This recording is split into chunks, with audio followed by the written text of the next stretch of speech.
Thank you so much and good evening everyone. তো আজকে যে বিষয় নিয়ে আমাদের আলোচনা হচ্ছে, এটা সত্যি সবাইকে ভাবায়। এবং যদি আমি আমার তরফ থেকে বলি এই বিষয়ে, আমি আমার তরফ থেকে আমার নেক্সট জেনারেশনকে আমি কি দিয়ে যেতে পারি বা কি দেখতে চাই, যদি আমি ইন্ডিভিজুয়াল আমার কথা বলি, তাহলে আমি আমার নেক্সট জেনারেশনকে হয়তো একটা পথ দিয়ে যেতে পারবো। কারণ আমরা আনফরচুনেটলি বলুন বা অপরচুনিটি হিসেবে যে পজিশনটা পেয়েছি, সেটাকে তো অবশ্যই একটা টাইমে গিয়ে হ্যান্ড ওভার করার ব্যাপার থাকছে। তো সেই জিনিসটা দিয়ে যেতে পারবো। এবং যেটাকে আমরা বলি যে ইনমেটেরিয়াল, মানে ইনমেটেরিয়াল মানে আপনার, আমি কি বলতে চাইছি আপনারা সবাই প্রোডাক্ট, যেটা বাই প্রোডাক্ট আমরা বলি, বাই প্রোডাক্ট চলে আসবে আমাদের মাঝে। সেই জিনিসটা হয়তো বেশ গুচ্ছখানেক আমি দিয়ে যেতে পারি। বাট এর বাইরে যদি আসলে আসলে দেওয়ার জন্য আমাদের নেক্সট জেনারেশনকে বা আমাদের নেক্সট প্রজন্মকে আমি যদি দিয়ে যাওয়ার কথা বলি, সেটা হয়তো আমার একার দ্বারা বা একার প্রচেষ্টায় সেটা কোনোভাবেই পসিবল নয়। কারণ আজকে প্রত্যেকটা দেশে বা প্রত্যেকটা কান্ট্রিতে যেই অরাজকতা বলুন বা যেই নিয়ম কানুন যেটাই বলুন না কেন, যেটা তৈরি হয়েছে, সেটা একজনের পক্ষে চেঞ্জ করা বা সেখানে একটা পজিটিভ চেঞ্জেস আনা কোনোভাবেই পসিবল না। সেটা আমাদের গ্রেট সিও স্যারের মাধ্যম দিয়েও আমরা অনেকবার শুনেছি। এবং যেটা যদি সেটা পসিবল হতো, আপনার কাছে বাই প্রোডাক্ট কিছু বেশ খানিকটা মানি ফ্রিডম থাকলে বা আপনার যদি একটু নাম ধাম থাকে, তাতে যদি ভাবেন যে আপনি এটাকে চেঞ্জ করে দিতে পারবো, একদমই সেটা পসিবল নয়। সেটার জন্য চাই ইউনিটি।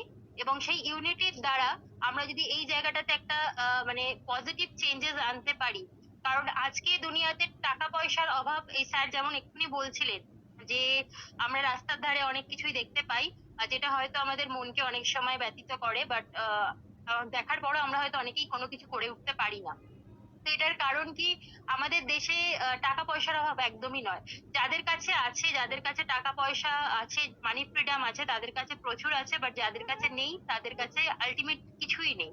তো সেই যে সমতা, একটা সমতা আনা, সেটা ভীষণভাবে প্রয়োজন।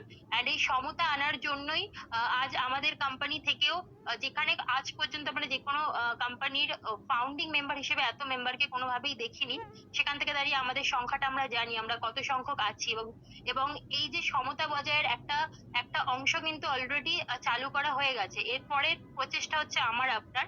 সেখান থেকে দাঁড়িয়ে একটা চেঞ্জেস আমরা চাইলেই কিন্তু আগামী দিনে আনতে পারবো।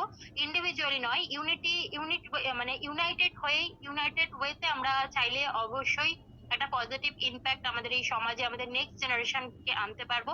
এবং তার সাথে সাথে আরো একটা জিনিস, যে আমরা জানি আজকের যে এডুকেশন সিস্টেম, আজকে মানে কি বলবো, যাদের কাছে কোয়ালিটি আছে তাদের জন্য সমাজে চাকরি নেই।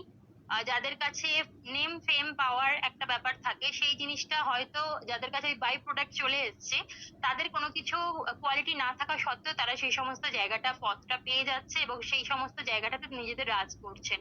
তো এই যে ব্যাপারটা, এই ব্যাপারটাকে সঠিক করতে হলে আমি মনে করি এই জিনিসটাকে সঠিক করা ভীষণভাবে প্রয়োজন। অ্যান্ড আমাদের কাছে যেহেতু এরকম একটা জায়গা দেওয়া হয়েছে, যেখানে আগামী দিনে আমরা চাইলে এর মধ্যে একটা পজিটিভ ইম্প্যাক্টও আমরা আনতে পারবো, যেখানে যাদের মধ্যে সত্যিকারের কোয়ালিটি আছে, যারা যেটা ডিজার্ভ করে, সেই জায়গাটাকে তাদেরকে দেওয়া। কারণ হতেই পারে আমার আপনার বাড়ির ছেলে মেয়ে যারাই থাকুক না কেন, তাদের মধ্যে কোয়ালিটি আছে, বাট হয়তো তারাও সেই সেম জিনিসটা আগামী দিনে ফেস করবে। তো কেননা আমরা সেই জিনিসটাকে আগে থেকে বুঝে তার উপর একটা কার্যকারিতা এনে সেটাকে কিছুটা হলেও চেঞ্জেস আনা।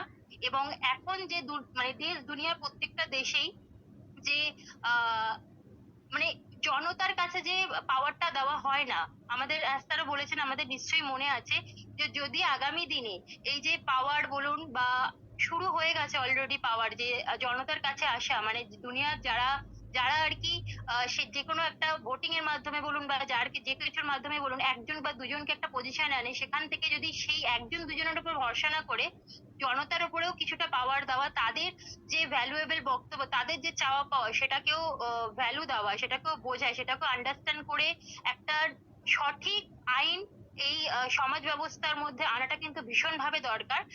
আমার মনে হয় এই চারিপাশ দিয়ে যদি আমরা ইম্প্যাক্ট আনতে পারি, তবেই গিয়ে আমাদের নেক্সট জেনারেশন একটা সেফ অ্যান্ড সিকিউর জায়গা পাবে।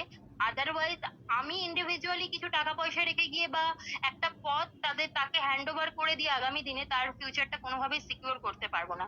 আলটিমেটলি তাদেরকে এই সমাজেই বাঁচতে হবে, এই সমাজের লোকজনের সাথেই চলতে হবে।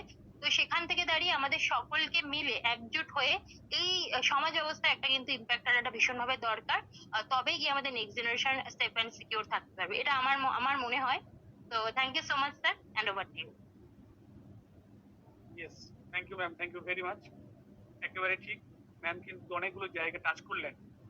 এটাই কিন্তু দেখার বিষয় যে আমরা যদি এরমভাবে ওভারঅল সব দিক দিয়ে একটা সেটআপ দিতে পারি, তাহলেই হয়তো আগামী পৃথিবী আমরা যেভাবে আশা করছি, সেই আশানুরূপ ফলটা হয়তো পাবো। এবং সেই ফলটা আমাদের নেক্সট জেনারেশনটা কিন্তু ভোগ করবে। এখানে অনেকে আছেন যারা এভাবে ফিল করুন, যারা হয়তো খুব ছোট অবস্থাতে এ আপনি বা আপনারা, আমি বা আমরা আমাদের গার্ডিয়ানস প্রবলেম বা যেকোনো কারণে হয়তো গার্ডিয়ানস এর গাইডেন্সটা পাইনি বা গার্ডিয়ানসকে হারিয়েছি। আমরা কিন্তু বুঝি এই পৃথিবীর রিয়াল যে বিষয়টা, অর্থাৎ রিয়ালিটিতে কতটা কঠিন কঠোর হয় আমরা কিন্তু বুঝি। বাট যিনারা ম্যাম বলে গেলেন না যে নেম এন্ড ফ্যান পাওয়ারে আছে, ওনারা কিন্তু বাই ডিফল্ট ওনাদের নেক্সট জেনে কিন্তু সেই জায়গাটা পেয়ে যায়।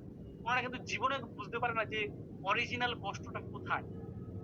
সেই জায়গা থেকে আমি আপনি যখন রাস্তায় বেরোচ্ছি, যখন সামনের কোনো একজন মানুষকে দেখি যে একেবারে এসি রুম থেকে বেরিয়ে এসি কার করে এসি অফিসে গিয়ে ঢুকে যাচ্ছে, ওনাদের লাইফস্টাইল, তখন মনে হয় যে আমাদের ছেলে মেয়েদেরকে কোথায় আমরা রেখে যাচ্ছি। তাহলে এই যে একটা আঁচড়-কাঁচড় থেকে সেফ জায়গায় রেখে দিয়ে যাওয়া, তার জন্য আমার আপনার পোটেনশিয়ালিটি, আমার আপনার ক্রেডিটটা কোথায়? কি করছি আমরা? কোন বিষয়গুলো নিয়ে ভাবছি? শুধু খালি আমরা অ্যা আমাদের দিন যাপন করে চলে যাবো। আমার এই হবে, ওই হবে করে ভেবে যাবো। তাহলে তো কোনো কাজ হবে না। আল্টিমেট অ্যাকশন পার্ট দরকার। Next speaker